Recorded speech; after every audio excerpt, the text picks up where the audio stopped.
Assalamualaikum warahmatullahi wabarakatuh. Waalaikumsalam warahmatullahi wabarakatuh. Para dulur beriman semuanya, alhamdulillah, mudah-mudahan hari ini Anda semuanya penggemar Ustadz Danu Official Channel, Pak Tung Family Channel, Asep Hidayat Official Channel, dan Hasan Diri PFC Channel, mudah-mudahan senantiasa disehatkan oleh Allah, diberkahkan kehidupannya, dan dimudahkan segala urusannya. Amin amin ya rabbal alamin. Nah, hari ini ada sesuatu yang menarik. Temanya sering kita sebut-sebut dalam salat kita dan dimanapun orang, bahkan ketika orang naik haji. Saya jadi terpikir ini, Pak Tung. Iya, apa itu? Ada suatu saat ada orang bawa gandengan nih. Suatu ketika. Suatu ketika itu anekdot aja. Kiri kanan bawa satu, ada dua itu. Setiap berdoa di Tawaf, di Arafah, di Mina dan sebagainya, selalu yang disebut ini yang satu itu sampai ngiri nih. Nah, yang satu ini siapa ini? Tema kita adalah tentang hasanah, yakni kebaikan. Jadi ada seorang suami punya dua nih, satunya hasanah, satunya bukan hasanah. Tapi bukan saya ya. Karena atina fitnya hasanah, wa fil akhirati hasanah wa qina adzabannar. Di mana-mana yang disebut adalah hasanah. Apakah hasanah ini kita dapatkan dengan keinginan kita sendiri, ataukah sudah seizin dan dalam keridhaan Allah? Bagaimana kita memperoleh hasanah itu? Apakah setiap doa yang kita panjatkan kemudian juga memperoleh ridha dari Allah? Yuk kita tanya ke guru saya, guru Anda, guru kita semuanya, Ustadz Danu, dan di sini kita akan nimbrung rame-rame secara santai. Ustadz, gimana Ustadz penjelasannya Ustadz? Ya, bismillah. Alhamdulillah, masih Haji Hasan, alhamdulillah. Jadi kita itu memang boleh berdoa meminta kebaikan dari Allah Ta'ala atau kebahagiaan dari Allah, boleh, dunia wal akhirah boleh, silahkan. Itu istilahnya kalau muslim itu malah wajib ya, minta itu dunia akhirat bahagia itu wajib kalau menurut saya. Nah, tapi bagaimana Allah itu bisa memberikan kebaikan di dunia? Ini dunia dulu deh ya, belum akhirat dulu ya. Allah memberikan kebaikan dunia itu apakah sama yang seperti kita mohonkan atau yang sudah kita rasakan? Rasakan itu menikmati maksud saya. Dan di sini ini masih banyak persoalan yang banyak sekali kita ini yang muslim itu hanya beranggapan menurut dirinya sendiri bahwa dirinya itu doanya dikabulkan oleh Allah Ta'ala. Nah, kebaikan ini banyak diharapkan. Contoh, orang yang sakit menaun mengharap kebaikan Allah agar diberi kesembuhan. Nah, itu ya. Orang yang mohon maaf ya, dari dia itu kerja lama puluhan tahun mengharap kebaikan Allah agar biasanya kalau enggak saya yang diberi rezeki, ya anak saya derajatnya ditinggikan dalam hal rizkinya, dimudahkan, ditinggikan derajat, maksudnya agak kaya lah. Begitu Ustadz maksudnya, termasuk itu dimudahkan, agak kaya dan pejabat. Nah, sama, termasuk ini yang kelas-kelas biasa nih, kelas-kelas kita nih ya, sama seperti orang yang pengen jadi pejabat, itu kan mohon agar jadi pejabat. Nah, apakah yang terjadi jadi pejabat, betul-betul diberi kekayaan, kemudian dikabulkan doa, itu adalah kebaikan dari Allah dari sisi ridho? Apakah ya dari sisi ridho? Nah, ini yang harus kita ketahui. Jadi, kebaikan Allah itu tidak hanya melihat dari sisi muslim, bukan. Kebaikan Allah itu ke semua lini manusia. Rahmannya Allah. Jadi harus kita tahu dulu. Jadi rahmannya Allah itu dari ke semua manusia dan makhluk. Nah, kebaikan inilah yang harus kita ketahui. Bagaimana caranya kebaikan yang diberikan oleh Allah Ta'ala, entah kebaikan anak kita yang baik, soleh, soleha, entah rezeki kita yang baik, cukup, nambah, sangat-sangat cukup, berkah. Nah, itu juga bagaimana itu kita bisa mendapatkan. Kemudian apalagi dimudahkan segala hal yang kita cari di dunia untuk mendapatkan akhirat. Nah, ini jangan lupa. Jadi istilah dimudahkan segala urusan dunia kita untuk mendapatkan akhirat. Kok untuk mendapatkan akhirat gimana? Ya kita kerjakan semuanya karena Allah. Kemudian di perjalanan menjalankan pekerjaan itu jangan tergoda dengan emosi, marah, keminter, sombong. Itu kan perjalanan pekerjaan kan seperti itu. Jadi nggak bisa kita itu tetap walaupun bismillah. Di dalam perjalanan detik demi detik ini ada perjalanan ujian dari Allah Ta'ala. Nanti kita kesenggol dengan teman marah, kesenggol dengan teman curiga, kesenggol dengan teman merasa difitnah, padahal ya biasa-biasa. Nah, ini perjalanan walaupun diawali dengan bismillah, tetapi waktu per waktunya ini apakah itu betul-betul karena Allah? Nah, itu kalau memang itu sudah ada emosi, marah, ini ada waktu-waktunya dia melakukan kesalahan. Dan itu ibaratnya kalau boleh saya cerita, itu akan ditimbang oleh Allah Ta'ala antara kebaikan dia di hari itu dengan kejelekan di hari itu ditimbang sebenarnya. Nah, tinggal kita itu berpikir banyak mana timbangannya. Bagi seorang muslim yang belajar taat kepada Allah Ta'ala, disinilah kita belajar. Kalau kita mengharapkan kebaikan dari Allah Ta'ala, ya jelas kebaikan itu umpamanya diceritakan innahum kanu qabla dzalika muhsinin. Makanya salah satunya itu. Nah, karena biasanya buntutnya kebaikan itu kan sesuatu yang berhubungan dengan nikmat lah istilahnya. Ya artinya adalah sesungguhnya mereka di dunia selalu berbuat kebaikan. Nah, kenapa di sini itu kebaikan yang ditonjolkan oleh Allah Ta'ala yang hubungannya dengan wafis sama iriskukum, di langit ada jalan rezekimu. Kebaikan di sini ini sebenarnya untuk global semua manusia, yang muslim maupun yang non muslim. Nah, disinilah kebaikan. Jadi kalau non muslim itu dia ya baik ya secara ya keilmuan atau secara harta, yaitu dijaga sama Allah Ta'ala. Ini dijaga walaupun itu istijrad. Kalau yang muslim ya ini harus dilakukan kebaikan. Jangan merasa kalau saya muslim itu nggak ada dosa. Oh ya nggak boleh seperti itu. Nggak bisa, karena kita melakukan dosa itu sebenarnya bisa aja setiap saat. Tapi kita nggak pernah sadar, apalagi yang merasa dirinya nggak punya dosa. Nggak bisa seperti itu. Nah, dari kebaikan-kebaikan ini yang dicontohkan tadi adalah berbuat baik. Berbuat baik itu yang bagaimana? Saya mencoba menjelaskan. Bagi seorang muslim, taatlah pada sholat 5 waktu, ini yang wajib.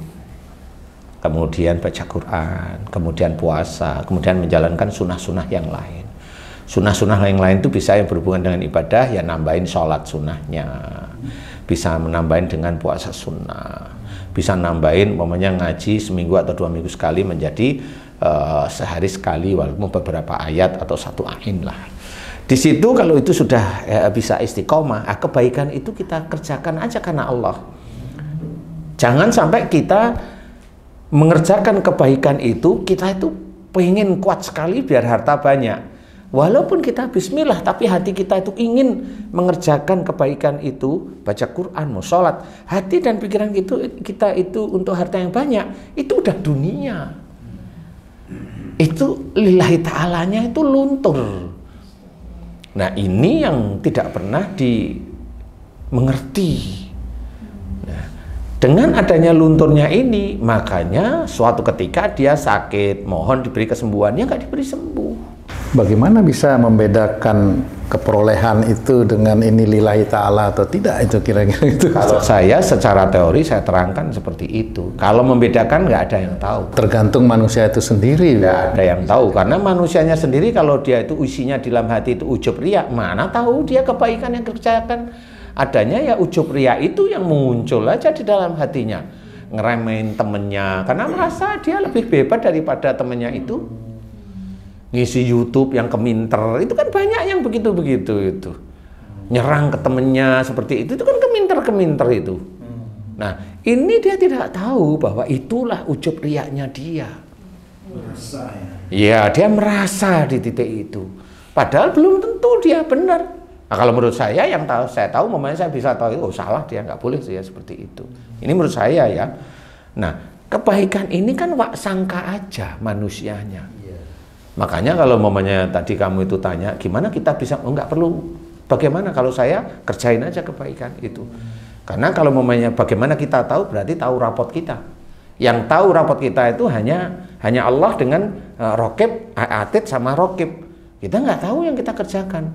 Tetapi kalau kita itu menjaga, kita jaga tubuh kita jaga semua yang ada di kita itu, menjalankan sehari-hari karena Allah Ta'ala, rokib yang catat. Dan kebaikan itu spesifik yang disuruh oleh Allah, seperti itu Pak? Ya pasti Allah menyuruh. Nggak mungkin Allah itu menyuruh yang tidak-tidak, itu nggak mungkin. Menyuruh tapi untuk meninggalkan. Menyuruh untuk Meninggalkan kalau yang tidak baik. ya, menyuruh untuk meninggalkan bagi yang tidak baik. Nah itu kan baik juga sebenarnya. Itu arahan Allah.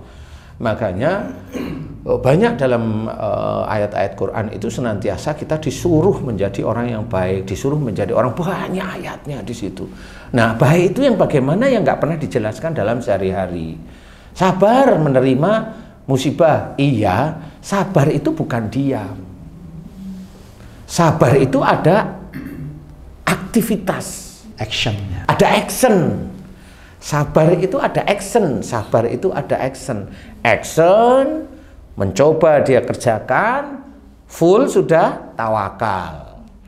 Tunggu nanti hasilnya. Nah Allah itu hanya bercerita tentang hasilnya. Jadi kalau mamanya dia diam, itu bukan sabar, dia diam. Bukan sabar. Tidak ada ikhtiar. Dia tidak ada ikhtiar, atau memang dia hanya plonga-plongo, dia nggak ngerti caranya. Tapi kalau orang yang belajar taat kepada Allah Ta'ala, dia ngerti. Kayaknya saya mikir nggak bisa, ini nggak bisa. Saya minta tolong ini, kayaknya nggak bisa. HP dimatikan, gimana? Ya Allah, kayaknya nggak ada yang bisa membantu saya. Saya hanya bersandar kepadamu. Boleh doa, ya Allah, aku mohon mudahkan segala urusan duniaku saat ini untuk mendapatkan akhiratku ya Allah, dan aku tidak mampu.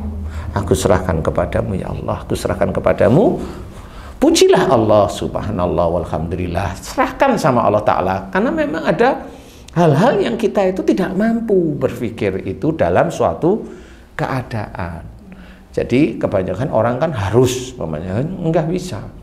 Harus itu kan pada pejabat yang punya planning istilahnya, atau sesuatu keadaan yang punya planning gitu loh. Nah, planningnya itulah nafsu.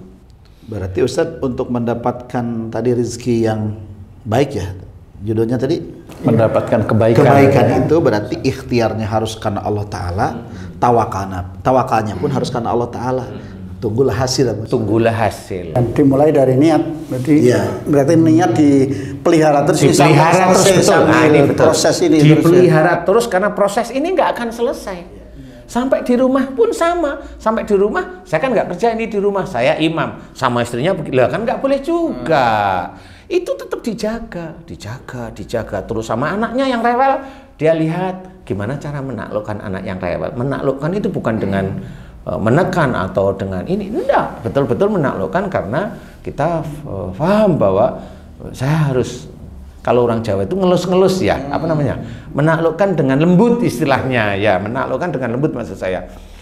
Jadi itulah yang harus kita kerjakan. Jadi untuk menggapai kebaikan Allah itu tidak hanya pada saat dia dapat masalah, dia minta kepada Allah Ta'ala, di mana dia itu sebelum itu bertahun-tahun itu dia nggak begitu menjalankan perintah Allah.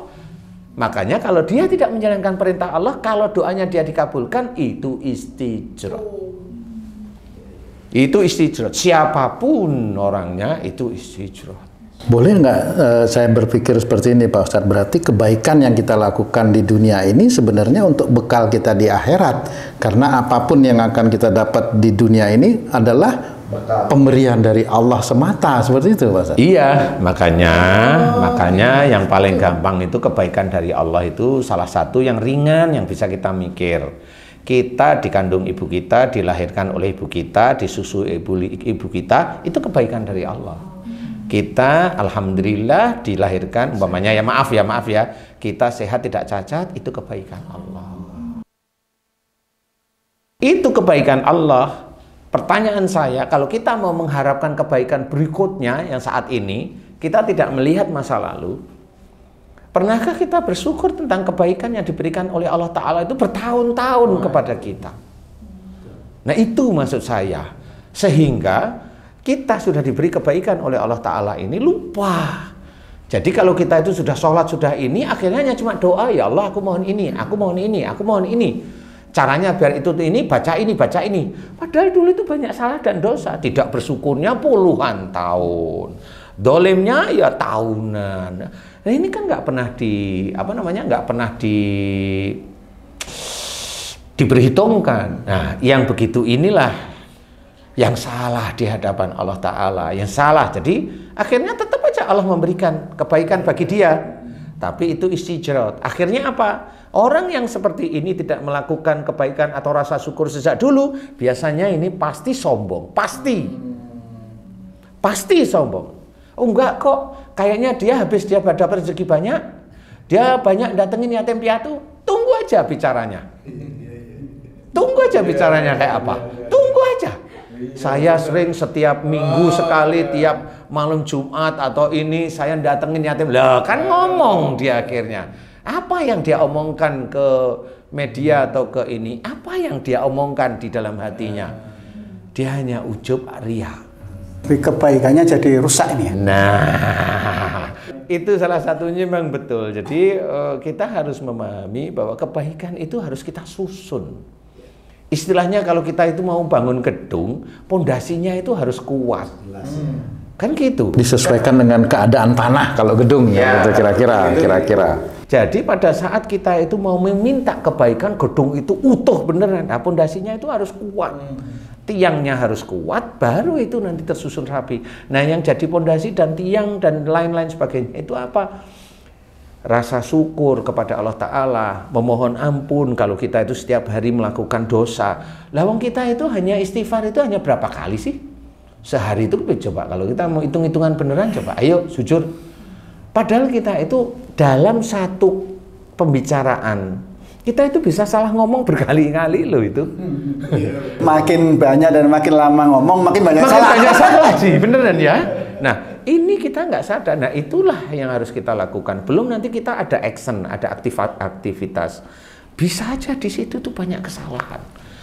Kalau nggak ingin, udah saya mending diem aja. Diem aja nggak taunya nganggur itu salah. Karena apa? Menyia-nyiakan waktunya loh. Kan salah lagi akhirnya. Nah, inilah yang harus kita pikirkan. Semua kehidupan makanya inna sholati wa nusuki wa mahyaya wa mamati lillahi rabbil alamin itu jelas. Sampai ke kehidupan dan matinya kita itu harus karena Allah. Harus ingat, harus ingat beneran. Nah disinilah pengingat kita bahwa kalau ingin mengharapkan kebaikan dari Allah Ta'ala, benar-benar kita harus banyak mohon ampun, bersyukur, sudah diberi apa aja oleh Allah Ta'ala. Terus kita bisa merenung kok. Tiap kali sholat itu kita bisa merenung. Tubuh yang tidak, mohon maaf ya, tubuh yang tidak dibikin cacat. Selama tubuh ini tidak pernah patah, dipatahkan oleh Allah Ta'ala, disyukuri. Dapat istri yang baik. Dapat istri cerewet, ya disyukuri. Kan gitu. Karena dulu doanya pengen jadi orang yang sabar. Ustadz, nah ini, kalau misalnya orang pengen mendapatkan kebaikan dari Allah, tetapi dia tidak melaksanakan secara syariatnya, bukan karena Allah, kemudian juga tidak menunggu takdir dari Allah, kan begitu. Dia selalu berharapnya besar gitu, tapi tidak mau melaksanakan kewajiban. Itu termasuk penyakit bukan Ustaz di seorang manusia? Penyakit nafsunya yang besar itu, nafsu keinginan nanti jadinya prostat. Iya, prostat. Kalau punya keinginan dia harus terpenuhi, itu prostat. Harus. Saya nanya itu di sini ada buku nih 1000 penyakit apa? Udah langsung ke situ ya. Kalau itu tanya yang bikin lah. Saya mah hanya ya boleh.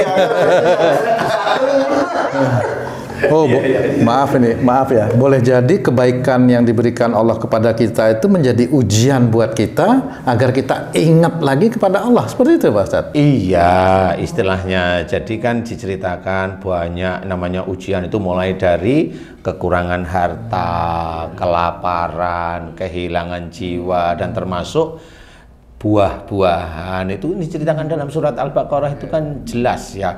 Nah, salah satu nikmat, ujian nikmat itu yang buah-buahan itu.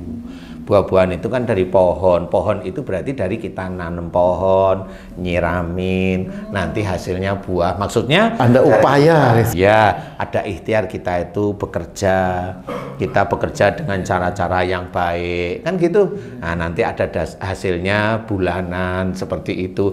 Itu ya dari Allah Ta'ala. Itu diceritakan oleh Allah Ta'ala ujian. Ujiannya bisa banyak, bisa berkurang, seperti itu. Iya bisa, namanya ujian kan, mau banyak, mau kurang, mau dipensiunkan itu. Kalau dikasih banyak terus kita ndak merasa itu ujian. Ujian itu tergantung gurunya. Kalau gurunya masih banyak ya banyak. Kalau misalnya kita dikasih harta yang banyak itu kan ujian. Kalau kita nggak tahu itu ujian langsung jadi istijrat, apa memang ada sesuatu istijrat itu karena kita tidak melakukan sesuatu dikasih, itu namanya istijrat. Bagaimana sebenarnya itu? Iya, istijrat. Jadi kita tetap harus, memang boleh husnudon bahwa harta kita halal itu boleh. Tetapi harus hati-hati apakah kita itu sesuai dengan harapannya Allah. Kan berbuat baik yang tadi. Innahum kanu qabla dzalika muhsinin. Itu harapan Allah. Itu harapan Allah tapi nggak sekali. Oh ya. Kan itu kan setiap waktu harus dikerjain. Karena hidup kita ini juga sudah diberikan waktu oleh Allah untuk melakukan itu. Nah, itulah yang diberikan oleh Allah Ta'ala agar harta kita itu halal, thayyib, berkah. Nah, orang itu mau melakukan itu kalau dia pengen. Kalau itu terjadi, apa yang mesti dilakukan kira-kira? Maksudnya terjadi yang gimana nih maksudnya? Tiba-tiba ada yang tidak baik yang kita lakukan misalnya gitu. Lah kok tidak, hah? Ini nakal nih, ini nakal. Kalau ada tidak baik yang kita lakukan, bukan saya nggak mau di situ, ya nggak mau lah. Ya maksudnya yang saya lakukan gitu ya. Nah itu dari proses ada sesuatu tidak baik yang dikerjakan pasti ada proses berpikir. Kayak kepepet misalnya, ada satu kebutuhan di luar kemampuan gitu misalnya. Itulah setan menghembuskan. Astagfirullah. Itu setan yang menghembuskan. Karena sebenarnya Allah itu pasti mencukupkan. Nah, yang menjadikan orang tidak cukup itu adalah nafsunya. Nafsu pasti. Dan itu bertahun-tahun seperti itu ya Pak Ustadz ya? Itu siapa itu? Maksud saya bertanya. Kayaknya ada kasus ini. Kan boleh tanya Pak Ustadz. Pertanyaanmu itu kan kesannya ada seseorang yang melakukan. Jadi makanya Walau alam. kalau itu dilakukan bertahun-tahun, ya dia nanti akan dipertanggungjawabkan yang bertahun-tahun ini. Sama dengan kebaikan yang kita lakukan bertahun-tahun, maka akan mendapatkan hasil juga, kira-kira kan seperti itu. Paling tidak di akhirat itu jelas. Iya, di akhirat. Pahalanya jelas di akhirat. Kalau persoalan Allah itu mau memberikan di dunia, itu bonus menurut saya. Tetap itu bonus karena kebaikan akhirat ini adalah tujuan utama kita. Yang jelas kita kerjakan, ikhtiar, kok ikhtiarnya gitu, tapi cukup. Ngasih makan anak cukup, istri cukup, bisa ini. Cukup ya. Tapi kalau saya minta lebih, kok belum dikasih sama Allah, senyum aja. Karena kita nggak tahu Allah itu mau ngerjain kita di titik mana, kan nggak ngerti. Nah, disinilah kita harus berpikir, oke, saya coba tegakkan terus. Istilahnya kebaikan demi kebaikan terus karena Allah. Nah, dari situlah nanti siapa tahu, oh kayaknya saya diuji sama Allah Ta'ala. Bisa aja kalau saya diberi rezeki tambah. Karena kebaikan itu rata-rata kalau manusia itu kan rezeki nih hubungannya. Apa namanya? Harta. Nah ini terus, oh iya ya kalau kemarin saya itu diberi, oh iya ya kemarin itu saya ada, oh pasti saya salah ini. Nah mulailah mengukur diri itu di situ. Akhirnya alhamdulillah ya Allah, tapi dijaga. Ini harta ini milik Allah nih. Harta ini milik Allah. Nah, kerjakan itu, ditabung yang baik. Mau sedekah silahkan, niatnya karena Allah. Silahkan untuk apa-apa silahkan. Nah inilah itu yang hal-hal baik yang terus dikerjakan. Tetapi kalau itu hanya grogotin tulangan, grogotin split, grogotin pasir, grogotin semen, grogotin galian, kayu gelondongan. ya silahkan menikmati besoknya. Kalau saya sih gitu. Saya nggak perlu ngomong itu korupsi, enggak. Silahkan aja menikmati. Banyak kok orang yang kerja di situ, pengajian, nggak ada yang digubris itu ustadznya ngaji di situ itu.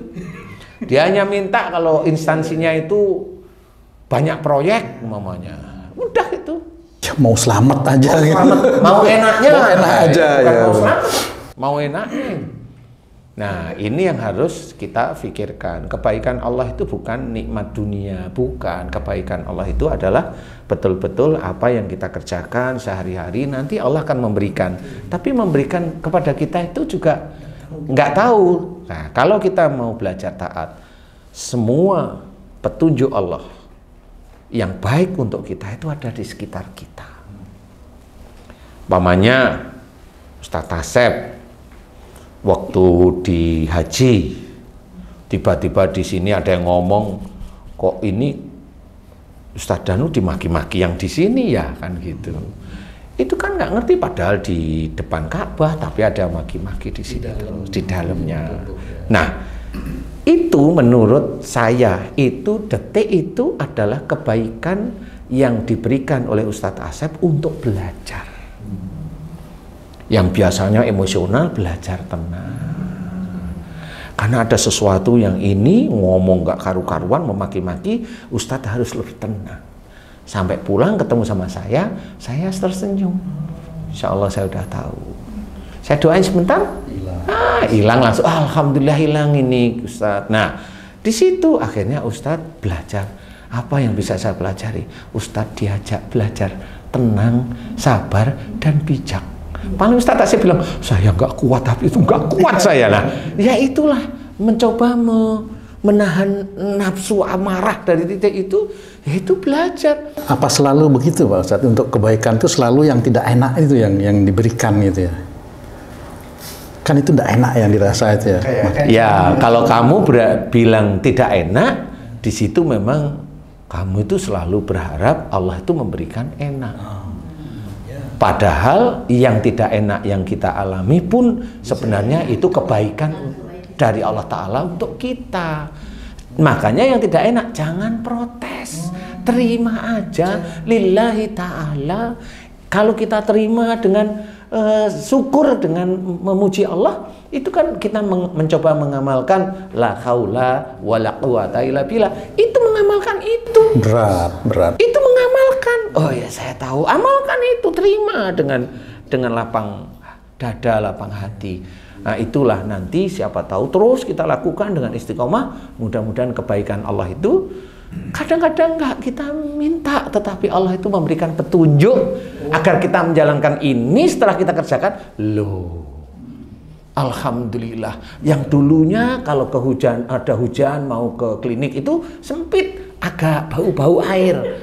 Yang alhamdulillah sekarang lega. Karena apa itu Mas? Ya, lebih besar mobilnya. Alhamdulillah. Kira-kira yang baik itu yang seperti apa Pak Ustadz? Mengharapkan kebaikan Allah atau kita mengerjakan kebaikan aja dengan niat karena Allah? Sebenarnya yang lebih ringan analoginya gini. Kalau kamu kerja di suatu tempat, kerja aja rajin. Bosmu tahu kok kamu rajin kan enggak. Itu bos orang.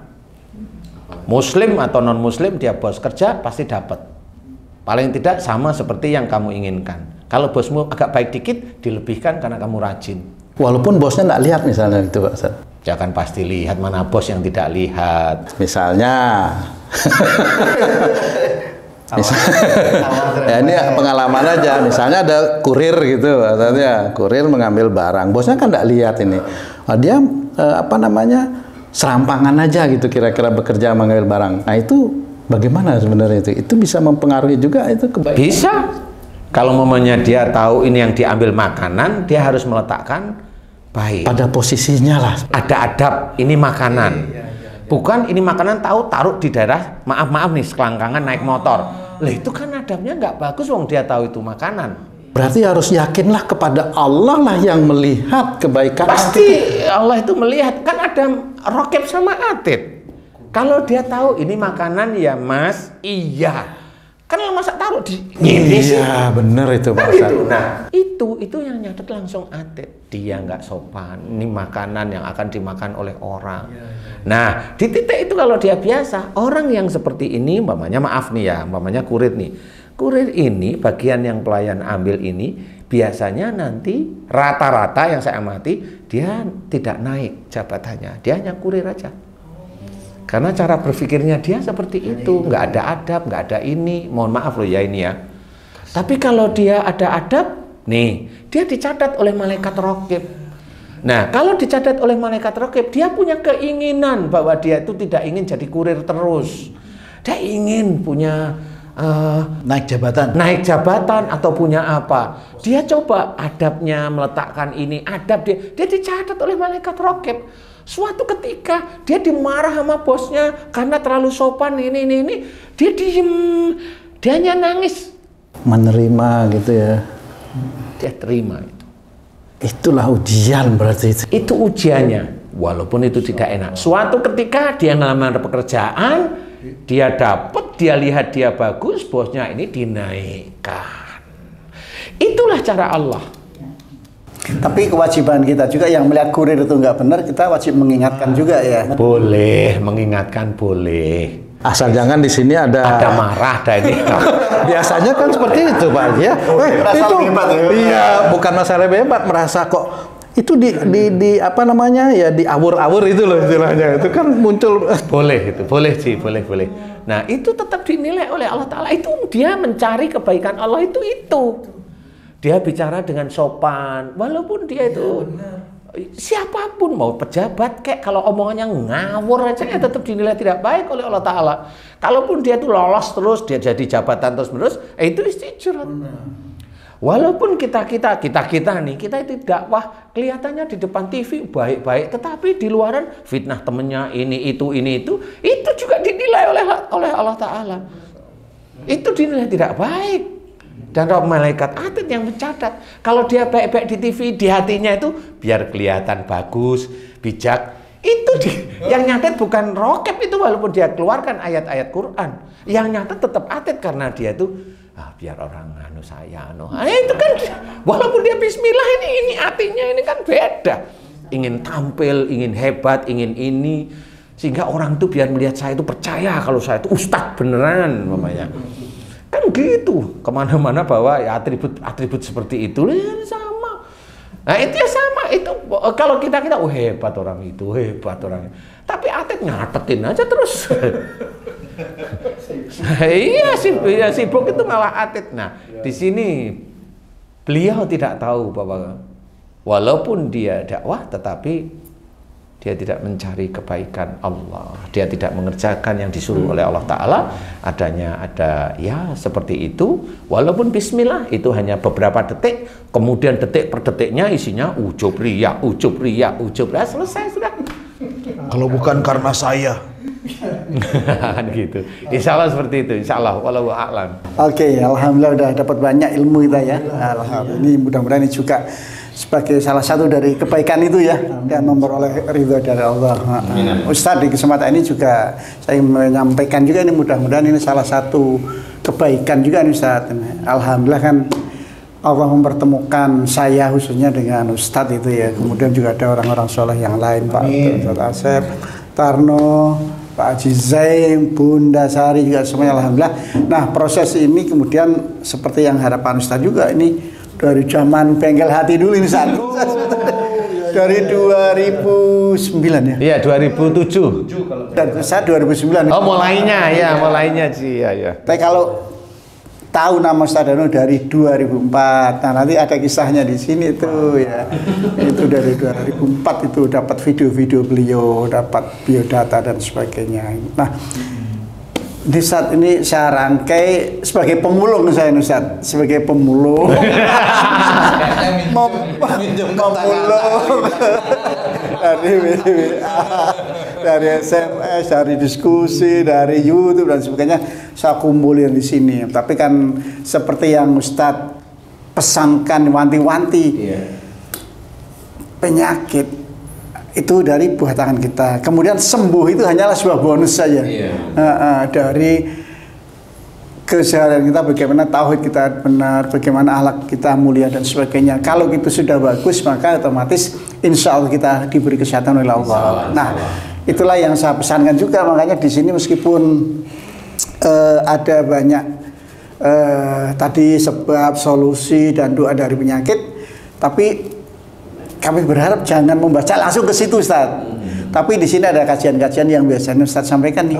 Ada la taqdhu balakal jannah, ada lintalahum, kemudian juga ada la tahluka, kemudian ada istighfar, wabil asharim yastaghfirun dan sebagainya. Alhamdulillah semua saya olah, tapi berdasarkan apa yang sudah beliau sampaikan. Nah, ini mudah-mudahan bermanfaat dan menjadi bagian dari hasanah tadi. Ini tentu Cari kebaikan ya. iya betul. Dan penulisnya juga orang baik. Insya Allah. Namanya Hasan. Tapi ya mohon maaf Ustadz kalau memang mungkin ada kekeliruan, karena kan kadang-kadang pendengaran saya, pandangan saya mungkin tidak jeli, sehingga analisis yang mestinya ditulis demikian kurang demikian. Nah, ini mohon dimaafkan. Kalau saya, manusia itu tempatnya salah. Kalaupun salah ketik, salah nulis, salah persepsi, nggak apa-apa. Kalau ada orang yang nggak suka, lah itulah karena otaknya jelek. Kalau saya gitu. Kalau yang namanya salah ketik, salah ini, normal menurut saya itu. Nggak harus sempurna. Kalau ada orang yang mengkritik saudaranya hanya salah-salah ringan, dia kritik habis-habisan, orang itu otaknya penuh dengan setan sebenarnya. Serius. Kalau mamanya salah ini dibicarain, ini kan ringan biasa. Tapi kalau dia ngeritik ya ini, itu otaknya penuh dengan setan. Itu yang ya itu fitnah dajjal itu di situ. Dia ngeritik saudaranya dengan tajam, dengan ini, itu otaknya dajjal semua. Padahal hanya ringan aja sebenarnya, itu bukan kesalahan yang fatal. Insya Allah nanti di salah nggak apa-apa edisi lagi. berikutnya bisa dikoreksi apabila ada koreksi-koreksi, ada catatan. apa-apa. Ya, Salah-salah ketik itu udah biasa. Yang penting jangan salah harga. awalnya itu kan judulnya berguru kepada Ustadz Danu kan sesuai dengan banner di vlog saya, tapi ternyata ini saudara kita Ustadz Asep ya, Ustadz Abdul Aziz Abtubani itu sudah mendaftarkannya di SPN, sehingga kita nggak bisa lagi mendaftarkan itu sesuai dengan ini. Saya usul ke Ustadz untuk saya beri judul ini karena ini menarik juga. Alhamdulillah, meskipun isinya bukan 1000 tapi lebih. Insya Allah 1150 sekian. Itu namanya merendahkan diri. Nggak apa-apa. Tapi ini varian penyakit. Artinya kalau ada batuk berdarah, batuk berdahak, batuk kecil itu bagian dari varian. Saya hitung satu-satu itu. Bukan satu tapi ada 3. Satu batuk. Gitu Ustaz ya. Dan ini pembaca nggak usah membaca sebaris tentang penulis, nggak usah. Yang lain aja dibaca ya. Ini ada akhir zamannya. tapi ngomong-ngomong ini berapa lama menyusun buku ini, Abi? Ya Allah, ini dari 2010. 2010. Karena waktu itu saya mau terbitkan belum dapat izin beliau juga. Beliau senyum-senyum aja nggak larang, tapi kalau senyum-senyum berarti waduh saya harus tahu sebagai orang Jawa. Saya paham. Oh, berarti ini sempat dimuseumkan dulu ya? Ya, saya museum di email. Tapi hikmahnya jadi nambah. Jumlah penyakitnya itu jadi nambah, lebih lengkap, dan alhamdulillah insya Allah mudah-mudahan pembaca ya ketika membutuhkan ada di bagian ini. Saat kemarin ada itu Mbak Rifda dari Arab Saudi mau pulang, ada kasus seminggu ini mau pulang, ada kasus. Setelah alhamdulillah di sini ada, langsung saya share ini. Ya Allah cocok Pak Hasan gitu. Saya cocok ini saya mau beli nanti gitu. Ya alhamdulillah. Ya saya minggu depan saya mau pulang. Itu Ustaz. Ya, monggo. Ada komentar terakhir? Alhamdulillah senang-senang aja saya. Hal yang tidak ini menjadi saudara-saudara kita itu mulai memahami tentang penyakit, karena jujur aja kalau saya cerita di klinik, alhamdulillah banyak sekali yang sakit itu diberi kesembuhan oleh Allah Ta'ala, khususnya yang tidak egois, tidak emosional. Kalau dia itu egois sama emosional, sulit. Karena pada saat saya memberikan, saya mau mendoakan, pasti saya berikan nasihat. Nah, tinggal orang itu ada egois kan, kalau orang egois itu beri menasihatan, enggak cepet-cepet didoain. Lah itu kan harus didengerin dulu saya. Lah kalau dia sudah menolak ya sudah. Ya Allah, ya saya mikirnya Allah nggak akan ngabulin kalau saya ya seperti itu. Kalau mau mendengarkan kan sama. Sebenarnya kan kasus mendengarkan nasihat. Jadi itu sebenarnya masuk satu ayat Quran. Wa idza quri'al Qur'anu fastami'u lahu wa ansitu turhamun. Jadi di sini ayat tersebut itu ada di dalam proses penyembuhan. Jadi kalau seseorang dia nggak mau dengerin nasihat saya, ya saya nggak bisa ngapa-ngapain karena dia nggak masuk pada ayat ini. Padahal ini harus didengarkan, perhatikan agar mendapatkan rahmat. Nah kalau dia menolak mau mendengarkan, ya dia menolak rahmat Allah. Nah, salah satu rahmat itu yang dia inginkan kan sembuh sebenarnya. Salah satu loh ya. Kalau dia nolak ya nggak bisa, saya nggak bisa cerita kayak begitu. Saya kan bukan Tuhan, saya manusia biasa. Oke, gitu. Alhamdulillah, terima kasih Ustadz Dano, Ustadz saya, Ustadz kita semuanya, Pak Tung, Ustadz Asep ya yang luar biasa ini, kompeten ini ya, kompeten. Alhamdulillah tentang hasanah kita luar biasa, mendengarnya tadi sudah diuraikan panjang lebar dan saya juga menyampaikan salam juga dari Teteh ini dari Bandung, Maria Kiptiah ini. Kemudian dari Mbak Suki yang di Taiwan, kemudian Mbak Supri di Taipei sama Mbak Liris di Taipei juga, Mbak Izlina di Singapura, di Malaysia, dan satu lagi Mbak Teti Mulyati di Singapura. Mudah-mudahan mereka semuanya memperoleh kebaikan dari perjuangan yang selama ini dilakukan di negeri jiran untuk keluarganya. Ini dari Bekasi. Ini dari Bekasi. Amin. Terima kasih, mohon maaf dan semuanya kita harus lillahi ta'ala. Insyaallah. Amin. Assalamualaikum warahmatullahi wabarakatuh. Waalaikumsalam warahmatullahi wabarakatuh. Alhamdulillah.